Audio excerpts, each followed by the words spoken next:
Hello, this is the last leg really of a journey back from England. I've been down in England, I've been collecting Fiona's new car, which is in the thumbnail picture, if I've managed to do that right, at the start of this video.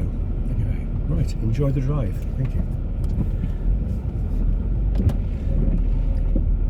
Yeah, the wipers, by the way, are going to be quite annoying, but it's not the best of weather.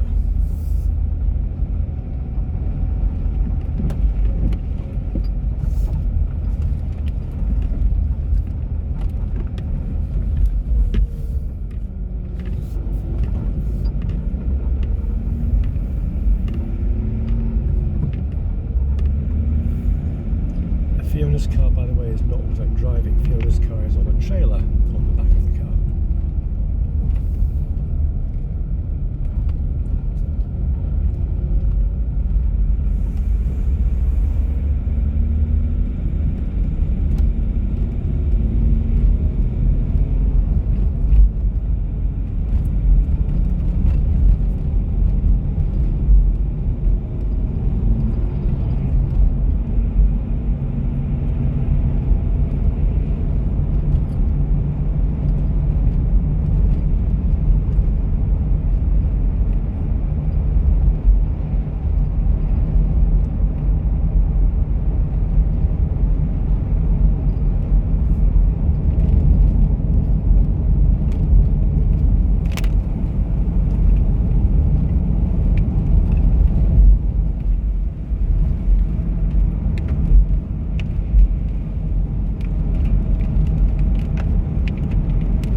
In one of the videos that I put up, they said that they would like it if perhaps I gave some commentary sometimes and kept quiet other times.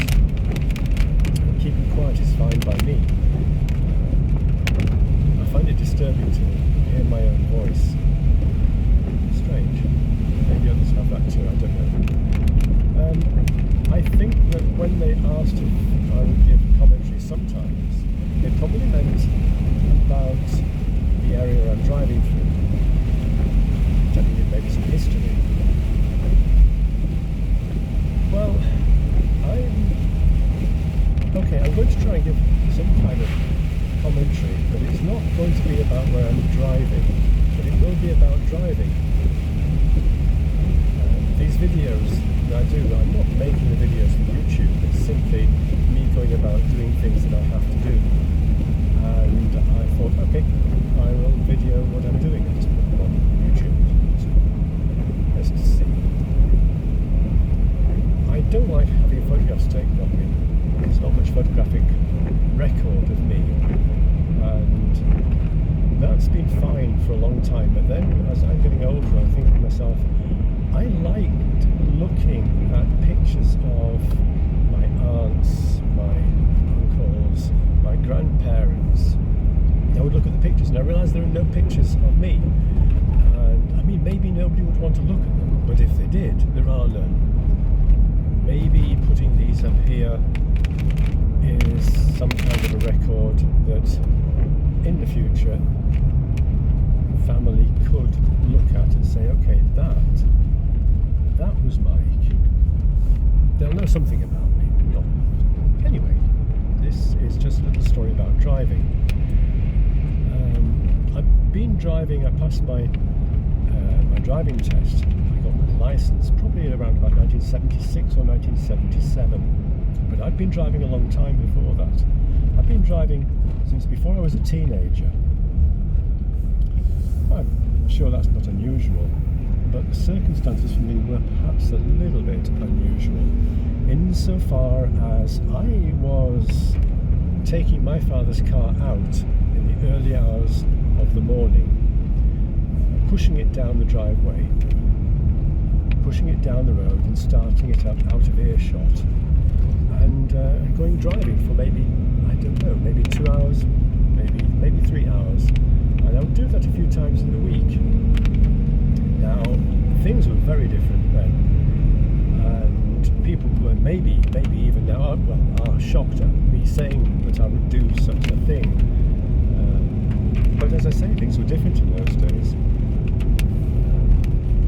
How I thought nobody would notice is beyond me when I was young. I know that on the weekends I would offer to cut the grass, and I would go to the petrol station where my father had an account, and I would take petrol cans down to get petrol, ostensibly for the lawnmower. It was a very expensive lawnmower to run. I would get the petrol and I would put it into the cars. Again, obviously, my parents knew something was going on. And so did the local police. But again, policing was different in those days. So much was different. The police, I think, at some point decided that they'd better tell my parents in case they hadn't noticed that their pre-teenage son was to be seen out and driving around. At that time we lived in West Yorkshire. Driving around West Yorkshire at 2 and 3 o'clock in the morning in a car where he could hardly see over the steering wheel. I was greatly impressed at my skills and my ability to drive this car for hours on end, many times a week after week. Neither the local police nor my parents were quite so impressed at my skills, and yep, I got into an awful lot of trouble over it. It didn't actually stop me doing it. I was compelled to do it. There are two things in my earlier days that I seemed compelled to do. One was driving, and the other was sailing. That could be another story. If anyone's interested in any of this nonsense that I'm speaking, then say so in the comments. If you want to hear about how sailing became, I don't know, central to my well-being, if you like, then say so, and I'll tell you the story about sailing. Another one that I think upset my father rather a bit. In any event, driving, yeah, it did form a very important part of my youth. In fact, having been to university and got a degree, my parents thinking finally our son is sorting himself out and is going to do something with his life. Well, unfortunately, I let them down again on that one. Having got the degree, I realised that, very early on in my university time, I realised that I was going to come out of university being very well educated, but actually being quite useless.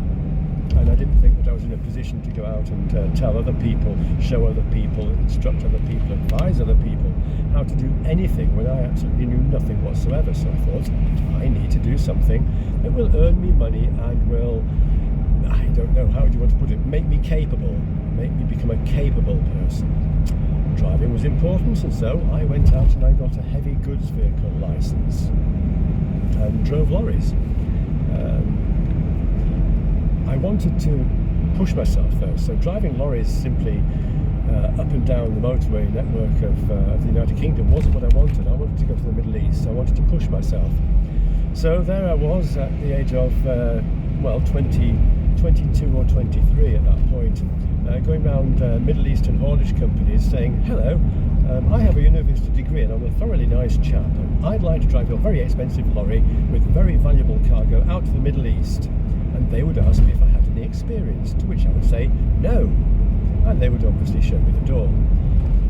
So I thought, well, the only thing I can do now is to buy a lorry. So I bought a lorry, and that began my career as what you call an owner-operator, operating a large heavy goods vehicle.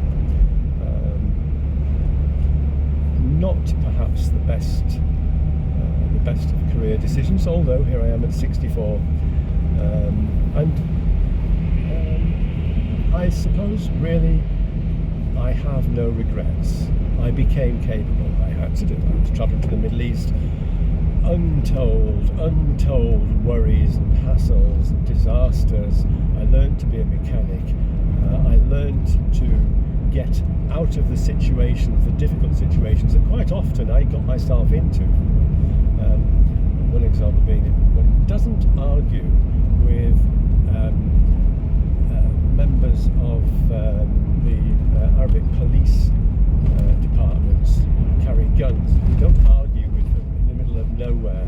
They get very upset with you and start pointing guns at you and pushing you to the ground and so forth. Anyway, getting in and out of situations. I'm rambling, so I'm probably going to stop talking at this point, but if you want to hear any stories, then say so in the comments.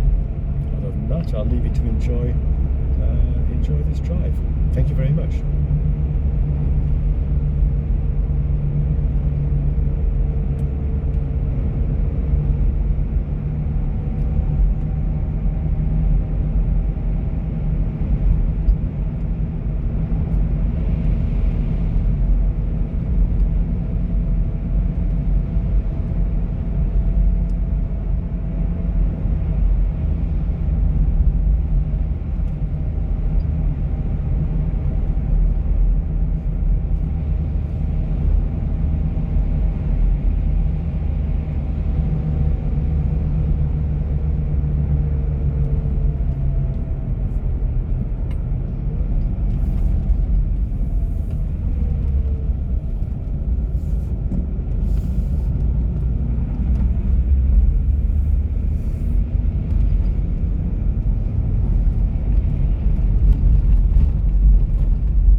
sure how long I can actually have videos on YouTube, what length of time they can run for, so I shall stop here for this part and start again with another video to put out on another day. I hope you've enjoyed this journey, and if you'd rather I kept quiet, do please feel free to say so. I'll take no offence at all. Thank you very much.